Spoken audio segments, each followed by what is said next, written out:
Okay, today we are looking at 5.3, separation of variables. Now, I'm going to grab a cord here because I think my iPad is going to die before I get done with this video. So we've got everyday physical phenomena that we can examine using separation of variables, differential equations. And examples include population growth, sales predictions, radioactive decay, and Newton's law of cooling. A function is a solution of a differential equation if the differential equation is satisfied by substituting the solution into the equation.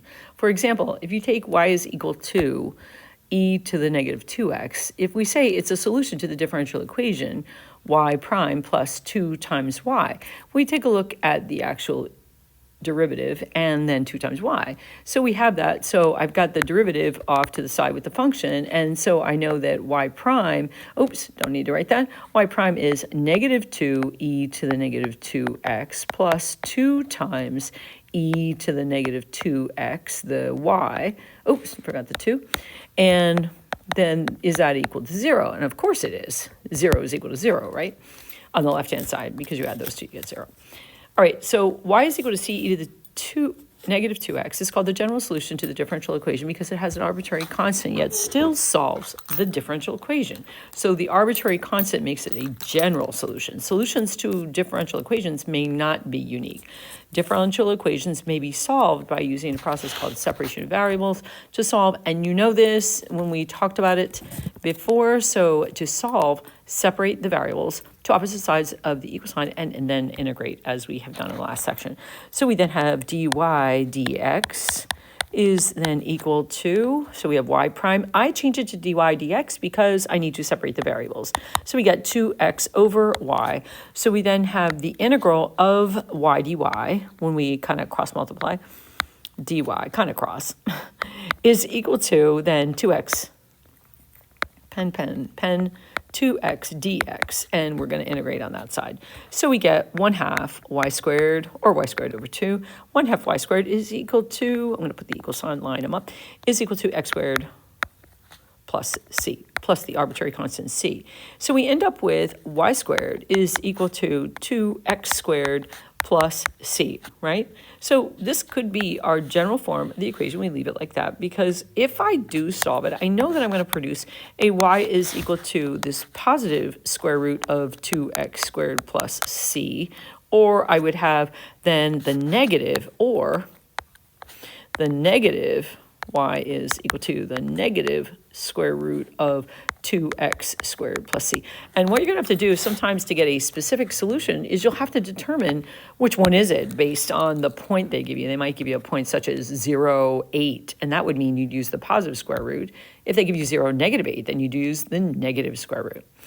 Okay, so let's look at the second one. So the second one, where we have x's on the left, I'm going to bring them over on the right-hand side with the other x's there. So I'm going to end up like this, 1 over y, and I'm sure you can follow this and take a look at it if you're having any difficulties with it. So I would have 1 over y dy is equal to then x over x squared plus 4 dx. So separating the variables, and then we're going to take and then integrate both sides.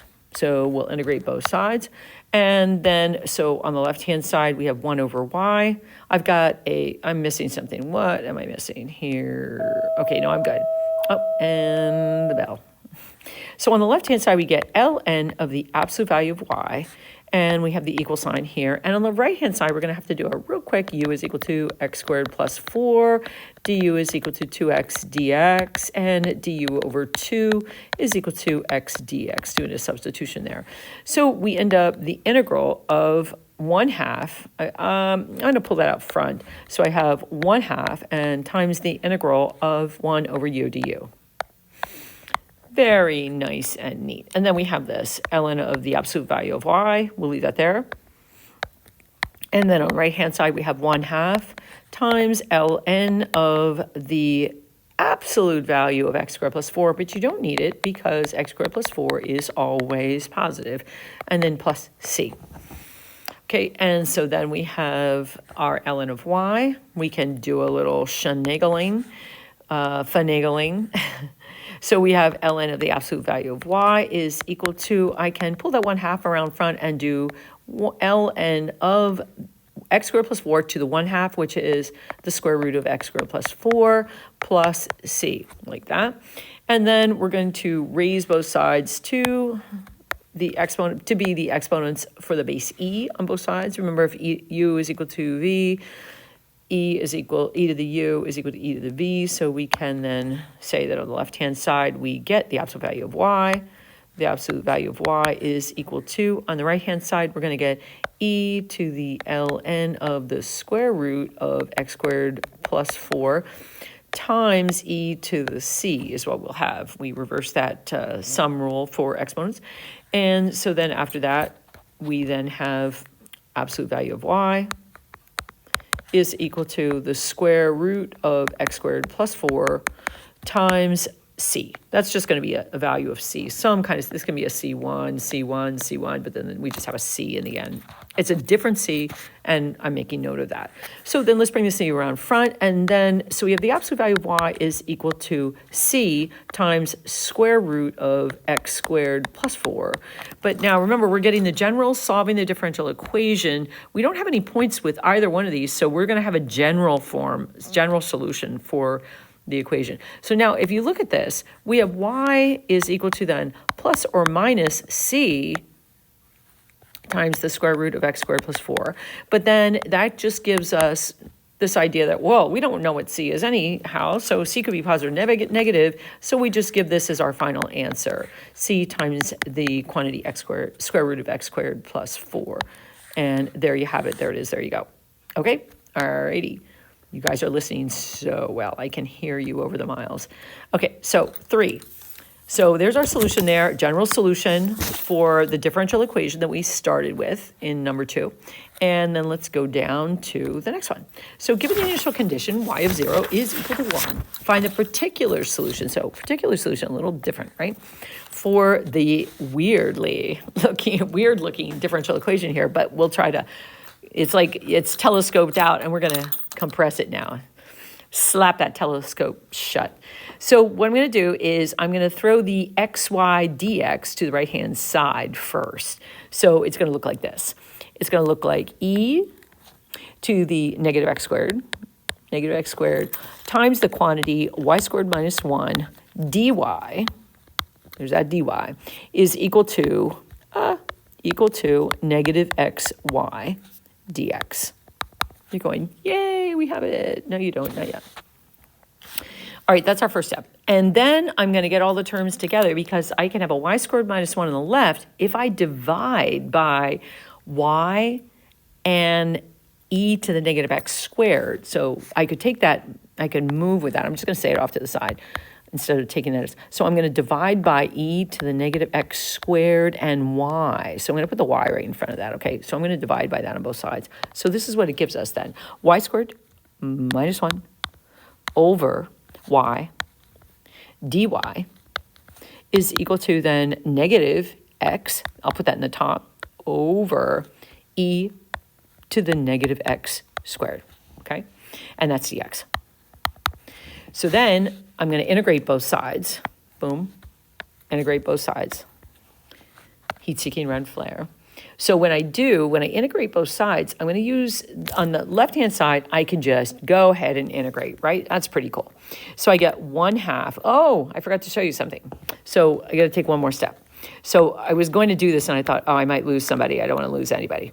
So it's y minus 1 over y that I have there, and that's dy, is equal to, now on the right-hand side, I've got this negative x, right? And I'm going to pull this up in the top as e to the x squared. Oh, that's so beautiful, right? Because then you don't have to worry about that negative x squared and the fraction and all that stuff. So it works out pretty nicely. So now let's do the antiderivative of this. On the left-hand side, we just have y squared over 2, y squared over 2, and minus ln of the absolute value of y. And that's equal to, then what do we have after that? We have negative 1/2 e to the x squared plus c. Now, I had a little u sub hidden in there. I want to give it to you real quick. U is equal to x squared. Du is equal to 2x dx. And then I had a negative in there too, right? So I pulled the negative out front. And then I said du over 2. So I have that negative 1/2 in there. So I both of those things, x dx. So I eat up the x, and the negative goes out front. So I pass out the 1/2 and the negative sign, right? So now let me see what we have here. So I have y squared over 2, ln of x. Okay, so I got that. And then I have on the right-hand side. So now we're ready to solve for c. So what we do is we take our initial condition that we have up here, y of 0 is equal to 1, and we put 1 in first. So we have 1 squared over 2 minus ln of 1. Y is 1, remember? So we're putting the 1 in. That's what we do. And then we have negative 1/2 times e to the 0, x is 0, squared if you want, plus c. So when we solve for c, we get 1/2 minus 0 equals, on the right-hand side, you get negative 1/2 plus c. So it turns out that c is beautiful, right? It's 1. I love it when they give you easy values like that, right? So c is 1. So now we're going to take our solution. Now, here's our solution, right? We're going to take this one, and we're just going to rewrite that. So we get y squared over 2. And you could write it that, I'd probably write it as 1/2 y squared. It looks a little neater. Minus ln of the absolute value of y. And then is equal to negative 1/2. Am I going to run out of room here? I think I might. Here, I might have to move my bar here. There, the other side. So then I have minus, and my pen went blue, purple, 1/2 times e to the x squared, right? E to the x squared plus c. And there you have it. There you go. There it is. There is your solution to the differential equation in x and y. Okay. We have one more quick problem to do, and see if you can go. You can always pause the video and go back and review each of the steps that I had done. Okay. I'm going to move this to the top. Can I move it to the top here? I'll leave it to the right. If I need to shorten it, I will. Okay, so find a particular solution. Find the equation of the curve that passes through the point 1, 3 and has a slope of y over x squared at any point xy. So that's what we're going to do. We're going to start with the dy dx. dy over dx is equal to y over x squared. Y over x squared. Okay, and that's where we got it. That's our derivative. That's the slope. So now notice that didn't say dy dx, right? That's your dy dx there. So it just says slope. Okay, so then what we're going to do is we're going to set that up. So we got 1 over y, dy, dy is equal to, then we have 1 over x squared, right? So that is x to the negative 2. So I divided by 1, y, and then I'm going to leave the x squared on the right-hand side as x to the negative 2. And then that's a dx that I put there. And then we are going to integrate both sides, and really use up that ln of absolute value of y, right? Ln of the absolute value of y on the left-hand side is equal to, then we have a negative x to the negative first power plus c. Okay, once you do that, then the left-hand side, ln of the absolute value of y is then equal to negative 1 over x plus c. And now is the moment of truth. Not yet. We're going to get the y by itself here. So we have the point 1. You could put it in right now. I'm going to keep going with this, okay? So because it's so simple, it's easy to just do this because you can get rid of the... You can still have your equations solved for y, and I think that's kind of important. If it can easily be done, the last one you could do it. So we have the absolute value of y on the left, and we have on the right-hand side, we get e to the negative 1 over x times, remember, it's that power rule again, the sum rule for the powers, e to the c. So e to the c is just a constant, and we're going to bring that around. We're going to say the absolute value of y is equal to, we're going to put that c first, and then we're going to put the c e to the negative 1 over x. Okay, negative 1 over x. So then we know that we have this point that we can deal with it. So we're going to plug that in at this point. We have the general form for the general solution for the differential equation now. And so then we're going to say, okay, we have the 0.13. So the y value, oh, by the way, we didn't do this, but I can get rid of this. I can get rid of these because, oh, I don't have the eraser. I can get rid of the absolute values at this point because I know that I don't need them because I don't know what c is. C could be positive, c could be negative, but y is equal to c e to the negative 1 over x. Okay, so now we're going to get c. 3 then is the y value equals CE to the negative 1 over x, right? Well, what is x? X is 1, right? Okay, and there we go. And so now we're going to solve for c. Well, how in the world do we do that? So we have 3 is equal to c e to the negative first power, right? So that's 3 is equal to c times or over e, c over e, because e to the negative first power is 1 over e. So now we get 3e is equal to c. So we have y equals 3e times e to the negative 1 over x. And maybe you don't like it like that. I don't know if I particularly like it like that. So I'm going to say y is equal to 3e to the first times e to the negative 1 over x. And I'm going to go for the gusto here and say this is 3e to the negative 1 over x plus 1 and make it a little bit more compact as a function. And there is your solution to the differential equation y over x squared. So keep in mind, this is a specific solution because we have a point that the function must go through, okay? And that point is 1, 3, having a slope of y over x squared. Everybody all set? I will see you tomorrow, and the next day, hopefully, we'll take a little break. All right, have a good day, have a good night, and I'll see you when I see you. This is Alanator out. And this is 5.3, separation of variables.